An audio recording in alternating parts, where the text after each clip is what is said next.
Sometimes a rain dance is just a dance, and it rains. Winning lawsuits against debt collectors, Part 2. Brought to you by yourlegallegup.com, your advantage if you're being sued by debt collectors. This is video 2 of the rain dance series. For video 1, go to the link mentioned in the notes here. In that video, we discussed the fact that while there are right things and wrong things you could do at every stage of litigation, sometimes they'll drop the suit even if you do the wrong thing. That makes everybody an expert, right? If you don't know the law, this can send the wrong signal to you and the people who might follow you. You think the elaborate dance you did, something you heard about somewhere, brought the rain and drove the debt collectors away. In reality, it was just a dance, and it happened to rain. To put it in plain English, you hear a lot of wild tales on the internet and elsewhere about things you can do to beat the debt collectors, things that worked for someone just like you who wants to tell you all about it.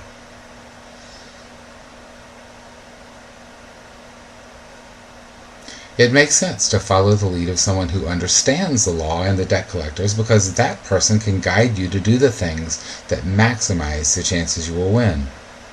It won't just be with some hocus pocus that happened to work once for some guy who got lucky. Most of the time in debt law, you get lucky because you know what you're doing. Let's take a look step by step at lawsuits and the places where you can make your own luck. You'll do it by knowing what you're doing. A debt lawsuit starts with a petition, although it's sometimes called a complaint, and there may be other names for it too.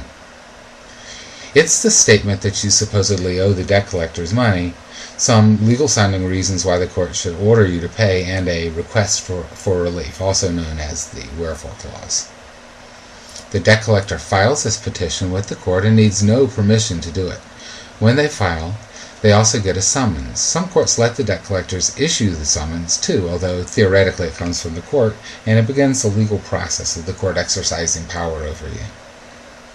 The lawyer, as an officer of the court, and all lawyers are considered officers of the court, writes up the summons. A clerk stamps it, or they may come pre-stamped, and the power of the court over the case and over you has been invoked. The summons tells you when to be at court and what to expect, default judgment for the amount sued upon, if you fail to show up. In all courts of which I'm aware, proper service of the summons, which can happen in several ways, is necessary for the court to have jurisdiction over you.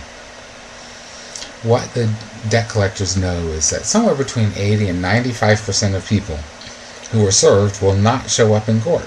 If you do not show up, and if you do show up and they don't, and it sometimes happens that way, you should immediately ask for the case to be dismissed. Many courts, and perhaps most, will grant that motion. That would seem like luck, but it'll only happen if you're there and you know enough to request the court to do it.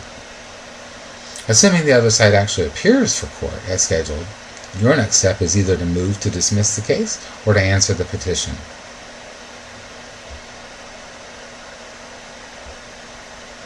Check your rules to see what the rules of pleading are, and if the plaintiff's case does not comply, you might file a motion to dismiss.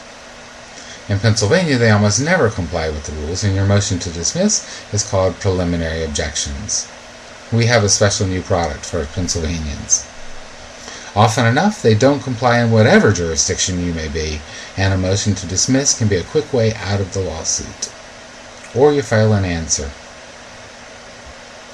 Whichever action you take, the debt collector might choose to walk away from the suit at this point. As I've often pointed out, there are a lot easier people to chase than those who file bothersome motions to dismiss or answers.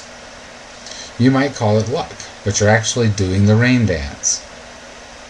Often the debt collectors will not walk away at this point, of course, so the next thing you must do is both serve discovery on it and answer discovery if they serve it on you. It's important for anybody to serve discovery on the other side first if you can, but especially so for pro se debt defendants. You would never believe the games that debt lawyers play until you see them. You want to see those games in action before you start responding to their discovery. Sometimes the mere service of discovery drives the debt collectors away, but most often, of course, it does not. You will receive vague and unresponsive answers. Things like, pursuant to national banking regulation, credit card applications need not be retained beyond a period of 2 years. What does that say anyway? Or, Plaintiff is conducting a search for records and will make them available to defendants as they come into plaintiff's possession, as if they have the right to decide when to give you discovery answers. It's the task of the pro se defendant, and a lawyer, of course, to push past these objections and vague statements to discover what, if anything, the debt collector has, and to force it to admit that it has nothing more than it actually does have. This, of course, is the reason for a motion to compel. If you do that appropriately, the chance of the debt collector dropping the case is actually pretty good at that point. We do have products that can help you on this, if you're wondering. Answering or even filing your own motions to dismiss or for summary judgment give the debt collectors another opportunity to decide to walk away from your case, and they'll often take it. You're making it hard and expensive for them to stay on, and easy for them to drop the case. Performing legal actions with no reason other than to increase the cost and effort of the other side that the other side must undertake in order to win its case is bad faith in litigation. An action with no reasonable basis in law or fact is frivolous. A lot of what you hear on the internet is frivolous in my opinion, or it runs the risk of being found frivolous by the courts. Both of these sorts of forbidden actions and motives can create significant problems and risks for a person caught doing them. None of the actions listed above here in this video come anywhere close to these forbidden zones. They all accomplish purposes for which the discovery and pleadings rules were designed, as long as you're reasonable about it. The motions seek to weed out unwinnable claims, and the discovery probes the other side to find out what, if anything, they have in support of their claims. Following this broad pattern, you are not only increasing the chances that they will walk away at any point leading up to trial, but you're also increasing your chances of winning if the matter does go to trial. Nothing makes them more nervous or likely to walk away than that. Lawyers are constantly performing a balancing act, always deciding whether it's potentially more profitable to act in one way rather than another. This is not because lawyers are greedy, although of course, many of them are like other people, but it's in fact part of their ethical responsibility to act in ways which promote their clients' interests.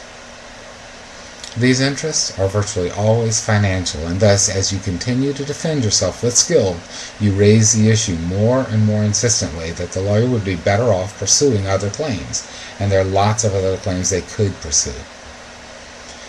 When your skill has actually pushed the lawyer to take the steps of cutting you loose, you will feel lucky, but you will have thoroughly earned it. If you have a pending counterclaim at this point, you can force it to drop its case with prejudice. And that will feel even luckier. Actually, though, it will be because you did all the right things to make them go away. You will have earned any luck that you get, and you'll get any good luck that there is to get. Protect what's yours, and don't let the debt collectors rip you off.